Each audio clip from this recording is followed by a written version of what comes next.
في القرآن المجيد والفرقان الحميد. أعوذ بالله من الشيطان الرجيم. بسم الله الرحمن الرحيم.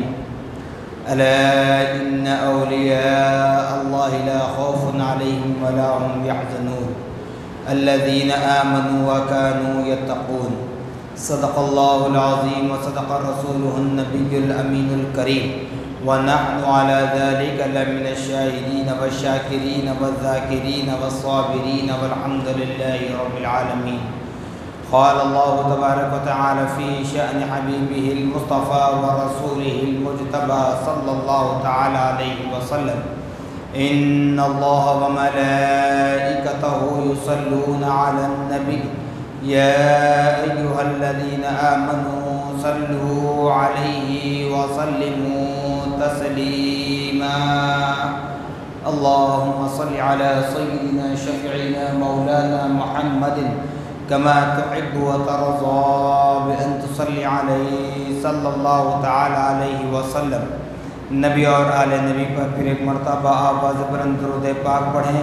اللهم صل على سيدنا شفيعنا مولانا محمد وعلى الجود والكرم منبع العلم والعلم والحكم وآله وأصحابه وبارك وسلم صلاة وسلاما عليك يا رسول الله صلى الله تعالى عليك وعلى آلك وأصحابك وأزواجك وذرياتك وأهل بيتك أجمعين. سبحان ربك رب العزة عما يصفون وسلام على المرسلين والحمد لله رب العالمين.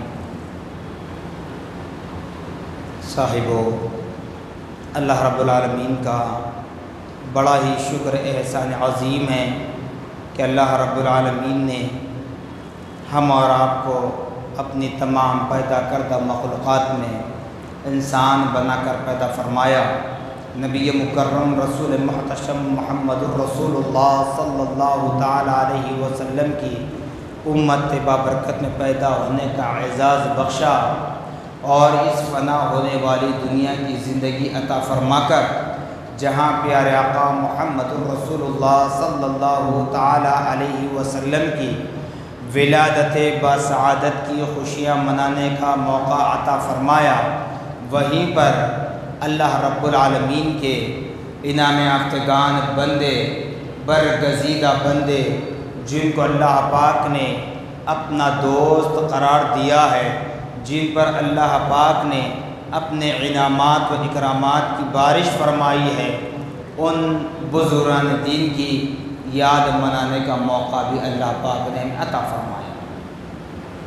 صاحب، اس بات کو اچھی طرح ذہن میں بٹھا لے، اگر کوئی بندہ مومن پیارے آقا محمد الرسول اللہ صلی اللہ تعالیٰ علیہ وسلم کی ولادت بسعادت کے موقع پر میلاد پاک کا جشن کا اہتمام کرتا ہے، یا پھر پیران پیر روشن ضمیر ہیکل نورانی قندیل سمدانی حضرت شیخ عبدالقادر جیلانی غوث اعظم سمدانی غوث الثقلین رضی اللہ تعالی عنہ کی نیاز کرتے ہیں، یا پھر کسی اور ولی کامل کے نام سے فاتحہ کا اہتمام کرتے ہیں، عرس کا اہتمام کرتے ہیں، یہ سب سے پہلے نہ تو کوئی قباحت ہے، کوئی برا فعل نہیں ہے، اور اگر کرتے ہیں تو یہ ہماری طاقت نہیں ہے،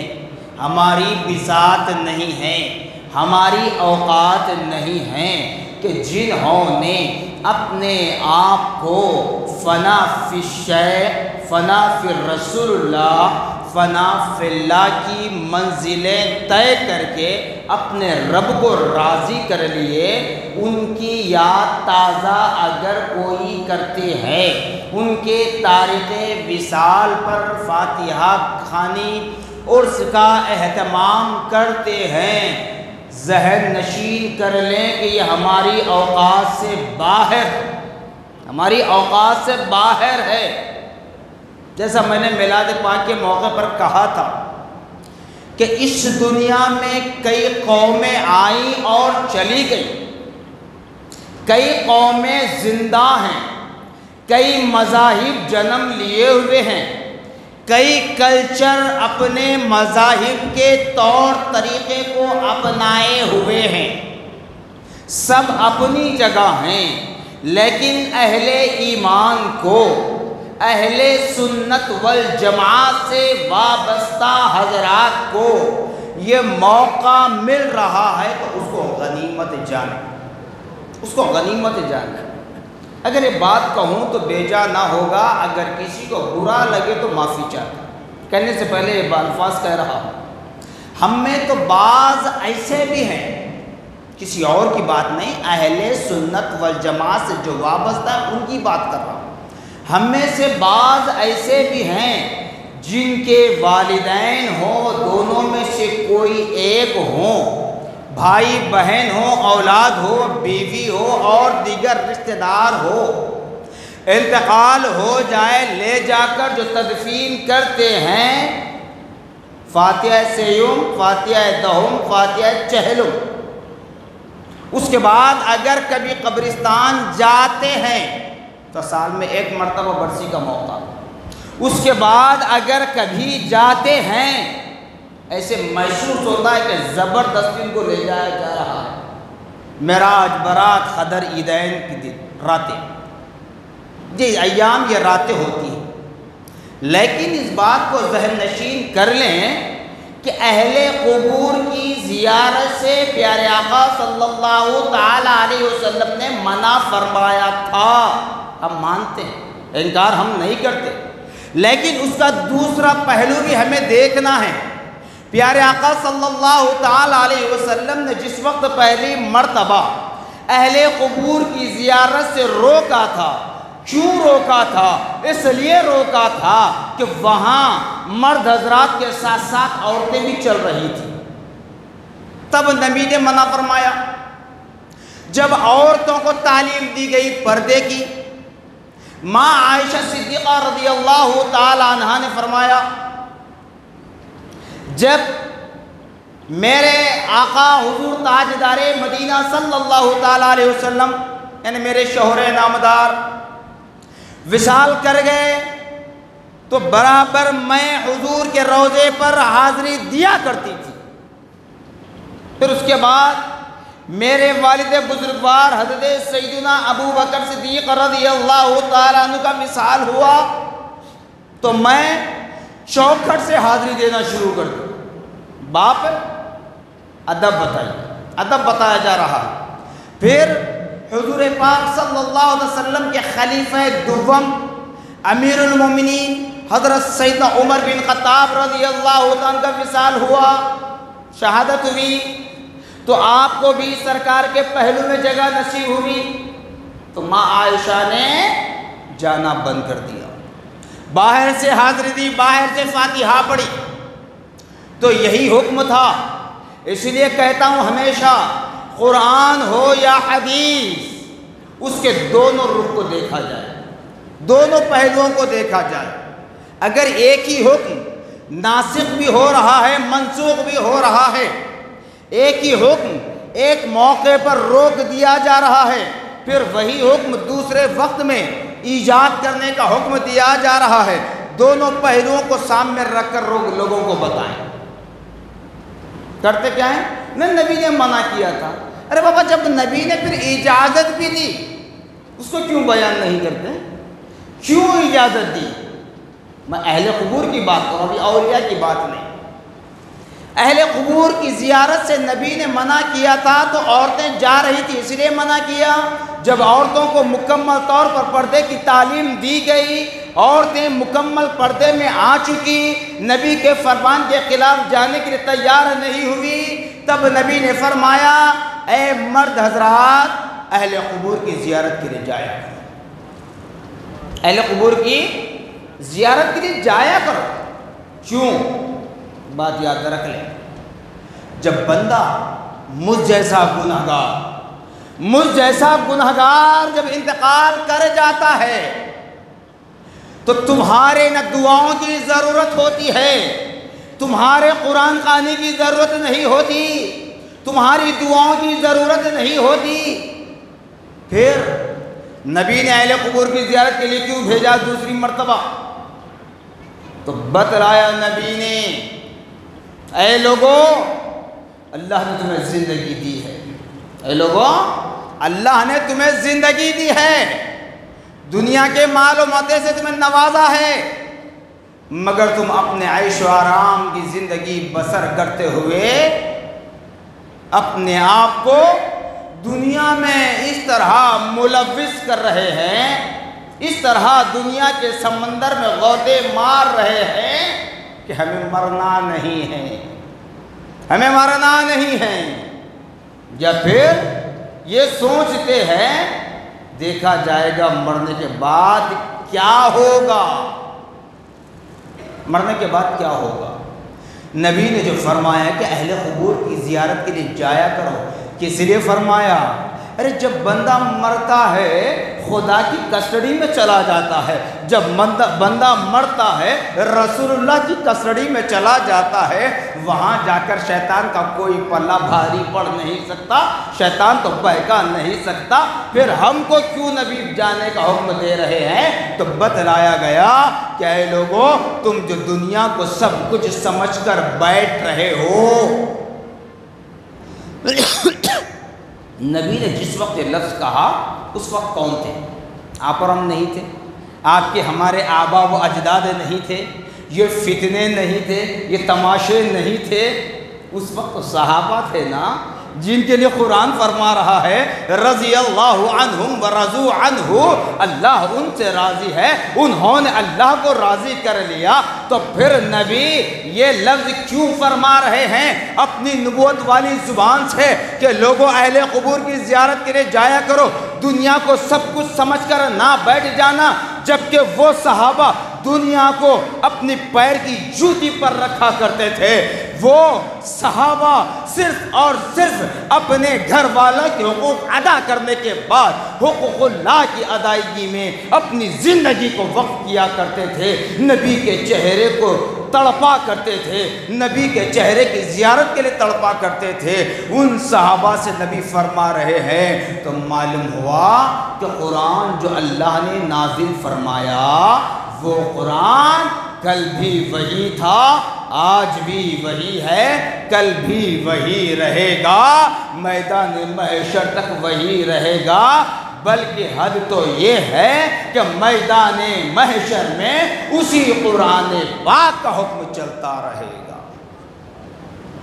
قرآن کے داعی نبی محمد الرسول اللہ صلی اللہ علیہ وسلم، اسلام کے داعی نبی محمد الرسول اللہ صلی اللہ علیہ وسلم، قرآن ملا نبی محمد الرسول اللہ صلی اللہ علیہ وسلم کے صدقے، تو نبی خدا کے بعد ہیں، نبی قرآن کے بعد ہیں، نبی کا قول، نبی کا فرمان، حدیث قرآن کے بعد ہے، تو حدیث کو بھی اللہ پاک نے وہی مقام مرتبہ عطا فرمایا۔ حدیث میں بھی تبدیلی امپاسبل ہے۔ اب یہاں تو فتنوں کا دور ایسا چل رہا ہے کہ جب قرآن کو بخشا نہیں جاتا تو اولیاء کی کرامتوں کو یہ کیا سمجھیں گے؟ قرآن پر ترمیم کی بات کرنے والے احادیث مصطفیٰ کو کیا پہچان سکیں گے؟ تو ایسے لیے کہا جاتا ہے کہ نبی کا فرمان ہے کہ اہل قبور کی زیارت کے لیے جایا کرو، کیوں؟ وہاں جانے سے تمہیں احساس ہوگا، وہاں جانے سے تمہیں احساس ہوگا کہ ایک دن ہمیں بھی اسی زمین کے حصے میں آنا ہے، اسی زمین کی آغوش میں آنا ہے جس زمین پر اکڑ کر چلا کرتی ہو۔ ارے جسم پر تھوڑا سا گوشت آ جائے، دنیا کی زبان میں اگر کہوں تو پہلوان، اور بھی الفاظ اگر کہوں تو کچھ ہوتے ہیں، لیکن مسجد میں احترام کرنا ہے۔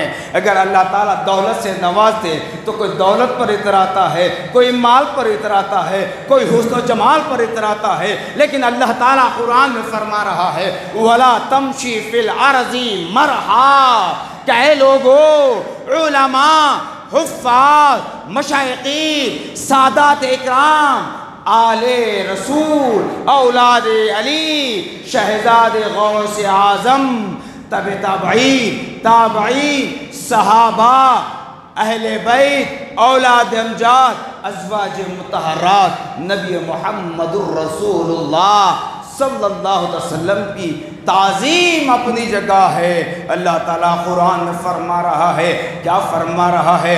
وَلَا تَمْشِ فِي الْأَرْضِ مَرْحًا، کہ اے لوگو جب زمین پر چلنا تو اکڑ کر نہ چلنا۔ زمین پر چلنا اکڑ کر نہ چلنا۔ کیوں؟ ایک دن تمہیں اسی زمین کی آغوش میں آنا ہے۔ جس طرح بچپن میں ماں کی گود میں سوتے تھے بابا، ایک دن وہ ضرور آئے گا جس دن زمین کی گود میں تمہیں سونا پڑے گا۔ اس لیے اکڑ کر مت چلا کرو۔ اہل قبور کی زیارت کس لیے؟ احساس ہو، احساس ہو۔ اللہ نے فرمایا نا سورہ ملک کی آیت، الذی خلق الموت والحیات لیبلوکم ایکم احسن عملا، کہ اللہ کے خزانے میں کمی ہے۔ اللہ کا خزانہ اتنا بڑا ہے کہ حضرت آدم علیہ السلام، ہمارے باپ آدم علیہ السلام کو پیدا فرمایا تو آج تک سب کو زندہ رکھ کر کم و بیش 1,24,000 انبیاء و رسول کی امتوں کو، قوموں کو زندہ رکھ کر کل صبح قیامت تک کی آنے والی نسلوں کو کھلا سکتا ہے۔ یہ خزانے میں کمی نہیں ہے میرے رب کی، نہ زمین میں کمی ہے۔ ارے زمین تو تم اپنی تنگ کر رہے ہو۔ یہ بلڈنگ ہماری میری جو کہتے ہیں یہ ہماری میری نہیں ہے، ہماری میری بلڈنگ تو قبر ہے۔ اعمال صحیح کر لو وہی تمہاری منزل ہے، اعمال صالحہ ہو وہی تمہارا شیش محل ہے۔ اعمال صالحہ ہو، اللہ اس کے رسول کی، اللہ اور اس کے انعام یافتگان بندوں کی تعظیم و تکریم اگر تمہارے دلوں میں ہو تو پھر وہی تمہارا محل کہلائے گا۔ اگر یہ چیزیں دلوں سے نکل جائیں گی تو پتہ چلے گا خبر کیا چیز ہے۔ اس لیے اہل قبور کی زیارت کا حکم دیا گیا۔ یہ بات اس لیے میں نے سمجھائی، جہاں کہا جاتا ہے کہ اولیاء کی مزارت پر کیوں جایا کرتے ہو، وہاں سے کیا ملتا، وہ کیا کرتے ہیں؟ کہتے ہیں نعوذ باللہ معاذ اللہ استغفر اللہ، مر گئے مٹی میں مل گئے، کچھ نہیں کر سکتے۔ میں ہمیشہ کہتا ہوں، ہر جگہ کہتا ہوں، ہر جگہ الحمدللہ، میں نے 12 کہہ دیا، مجھے کوئی خوف نہیں، کیونکہ جب میں کہتا ہوں تو زبان، گنہگار زبان میری استعمال ہوتی ہے، لیکن کلام رب کا ہوتا ہے، فرمان رسول اللہ کا ہوتا ہے، فیضان اولیاء اللہ کا ہوتا ہے۔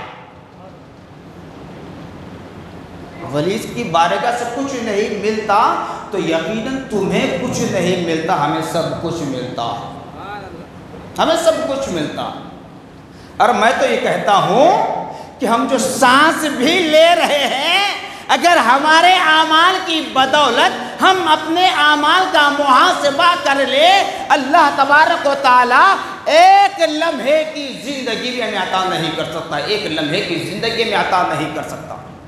کسی کو کہنے کی ضرورت نہیں کون کیا کر رہے ہیں، ہر کوئی اپنا محاسبہ کر لے، ہر کوئی اپنا محاسبہ کر لے، دیکھ لیں اللہ پاک کی رحمت ہم پر نازل ہو سکتی ہے۔ تو میں جو کہا کہ ہم جو سانس بھی لے رہے ہیں یہ اولیاء اللہ کا صدقہ ہے، یہ صحابہ کا صدقہ ہے، یہ شہداء کا صدقہ ہے، یہ اہل بیت کا صدقہ ہے، یہ نبی کی اولاد امجاد کا صدقہ ہے، یہ نبی کی ازواج مطہرات کا صدقہ ہے، یہ نبی محمد الرسول اللہ کا صدقہ ہے۔ یہ میں نہیں کہہ رہا ہوں، ہمارے باپ حضرت آدم علیہ السلام نے فرمایا ہے۔ جس وقت آپ کی معراج ہوئی، جس وقت آپ کی توبہ قبول ہوئی، اس وقت حضرت آدم علیہ السلام نے اپنے بیٹے شیس علیہ السلام سے فرمایا تھا کہ بیٹا جب بھی خدا کی عبادت کرنا رسول اللہ کا نام لینا، جب بھی خدا کی بارگاہ میں دست بدعا ہونا، دعا کے لیے ہاتھ اٹھانا، نبی کا وسیلہ لینا۔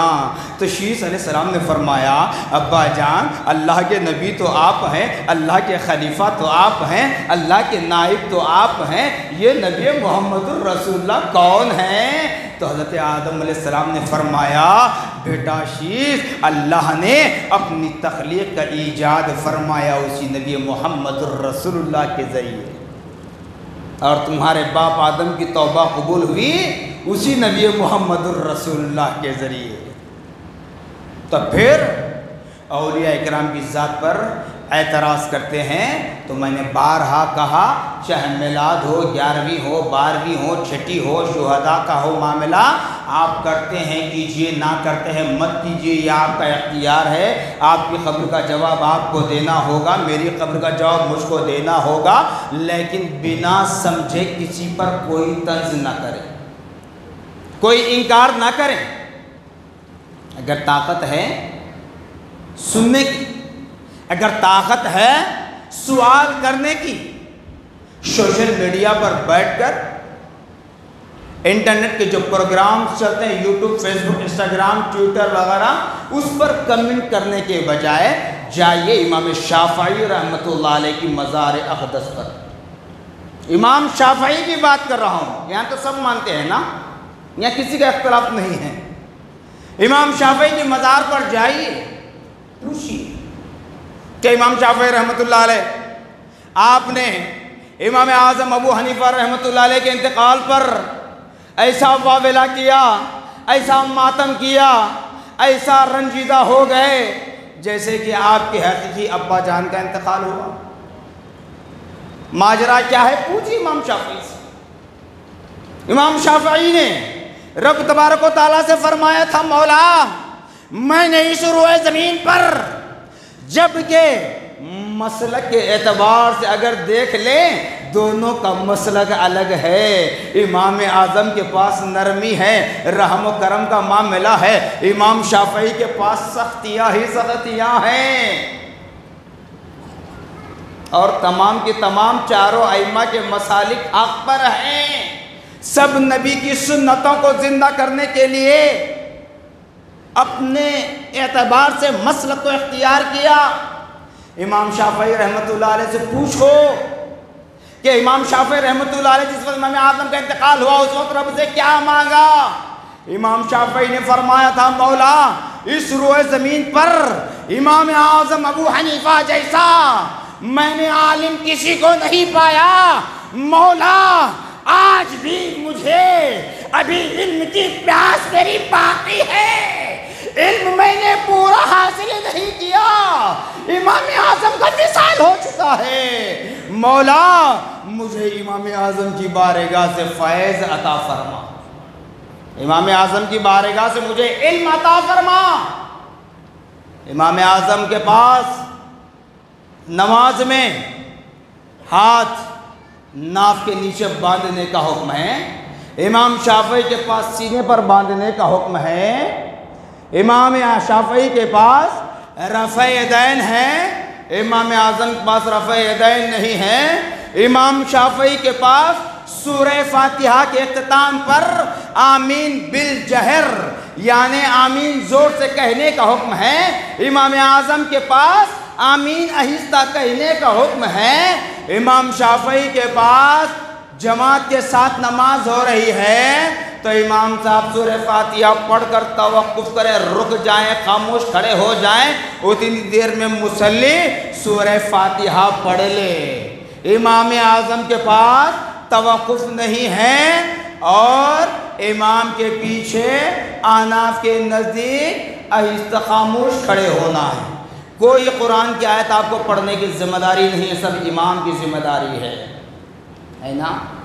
امام شافعی رحمۃ اللہ علیہ جب رب سے مانگا، رب نے کہا کہ ٹھیک ہے، گئے اکتساب علم کر رہے ہیں، نماز کا وقت ہوتا ہے، نماز کا وقت ہوتا، فیض مل رہا ہے، علم مل رہا ہے، امام اعظم کی بارگاہ میں ہے، نماز کا وقت ہو جائے، امام شافعی مسلک شافعی کے فاؤنڈر ہیں، بانی ہیں، لیکن جب امام اعظم کی بارگاہ میں پہنچتے، نماز کا وقت آ جاتا، اللہ اللہ قربان جائیے ان اللہ والوں کی ذات پر کہ امام شافعی رفع یدین نہیں فرماتے، امام شافعی آمین بالجہل نہیں کہتے، امام شافعی ہاتھ سینے پر نہیں باندھتے، بلکہ ناف کے نیچے امام اعظم کے طریقے پر نماز ادا کرتے ہیں۔ کیوں؟ وہ اجازت، وہ پرمیشن، وہ اختیار ہم کو نہیں ہے، امام شافعی کو تھا۔ کیوں تھا؟ اس لیے کہ وہ عاجزی انکساری کے ساتھ اکتساب علم فرما رہے تھے، فیض حاصل کر رہے تھے۔ تو اس لیے کہتا ہوں اگر کمنٹس کرتے ہو سوشل میڈیا پر تو جاؤ امام شافعی کی بارگاہ سے سوال کر لو، پوچھنے کی طاقت اور سننے کی طاقت ہے، نہیں تو پھر خاموشی اختیار کرو۔